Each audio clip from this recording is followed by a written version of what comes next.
underestimated Gadrith's willingness to break the rules of polite villainy.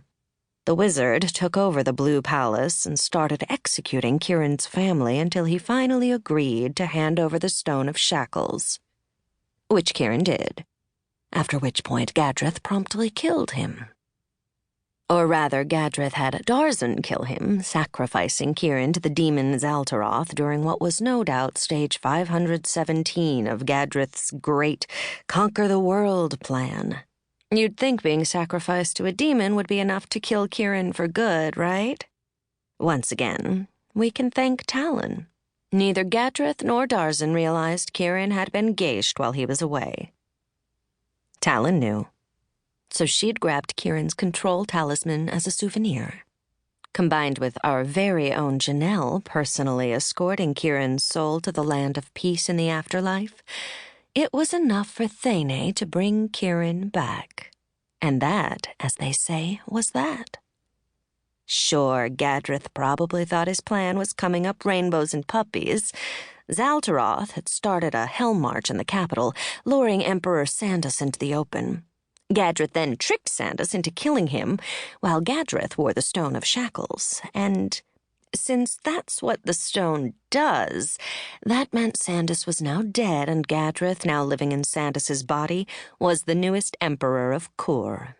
Nobody could stop him. He'd killed his own daughter Tienso when she tried and left her body to rot on the arena floor. Everything was going great. Funny how quickly your fortunes can change when you've just murdered one of the Goddess of Luck's favorite people. Kirin might have been too weak to stand after being returned, but he still managed to kill Darzan, find Urthainriel, and destroy both the Stone of Shackles and Gadrith at the same time. Destroying the stone broke every geishe maid using it, so that means all the demons are free now too. So's Kirin's mother, Cariel, who, by the way, killed every single member of House DMon Gadrith hadn't already finished off, except Kirin's father, whom she's kidnapped. Pretty sure she has no idea her son's alive. Do with that as you will. Just to add insult to injury, remember how I said Gadrith killed his daughter?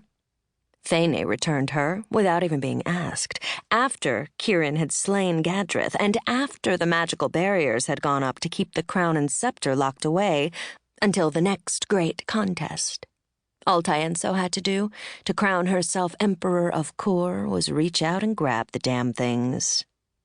So, good news, we have a new emperor, one who hates the royal houses.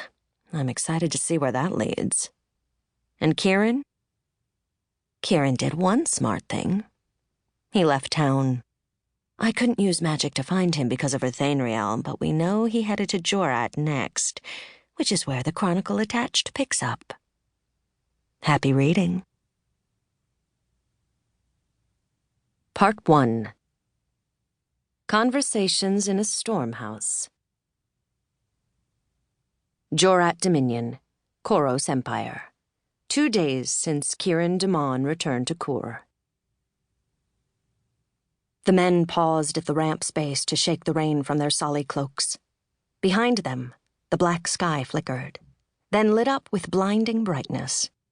A second later, the crash of thunder rolled over them.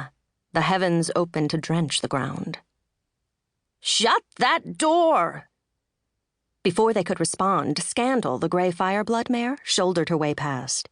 Her passage knocked the heavy oak barrier backward, and the high winds yanked at the unanchored door, forcing the 2 men to wrestle it back into position. One man closed the latch, locking it.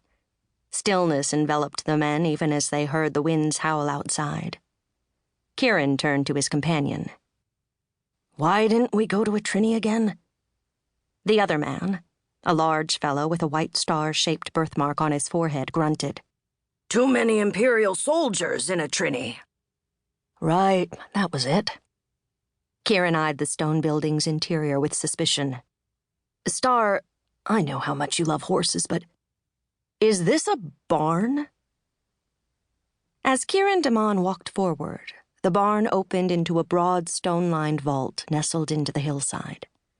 A herd of horses clustered at the rear, wide-eyed, ears flicking back at each peal of thunder. His gray fireblood.